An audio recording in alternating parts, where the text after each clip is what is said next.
Untuk dia punya longkas memang padu geng. Boleh pakai gewang yang berat dan juga gewang yang ringan.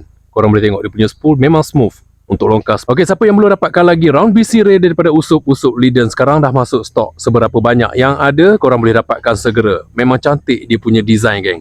Memang compact sahaja, berat cuma 125 gram sahaja. Dia punya gear ratio 7.6 nisbah 1. Untuk gear ratio, untuk maximum drag dia 4.5 kg maximum drag. Ini kalau play kalau Emasin tu memang sangat sesuai. Compact sahaja. Itu dia geng. Untuk round BC Ray daripada Usop ni siap hadir dengan drag clicker. Dia punya bunyi drag clicker pun memang syahdu, padat. Untuk sistem braking menggunakan magnetic braking system di bahagian sini. Untuk longkas memang padu. Boleh pakai gewang yang ringan dan juga gewang yang berat. Untuk star drag ni pun ada clicker. Untuk handle material daripada aluminium. Untuk knob handle pun material daripada aluminium. Memang selesa dipegang. Memang compact sahaja.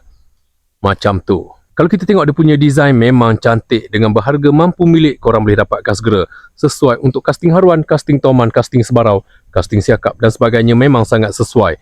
Gunaan di Aitawa dan juga Emasin pun memang sangat sesuai. Usop Liden, round BC Rail. Korang boleh dapatkan segera.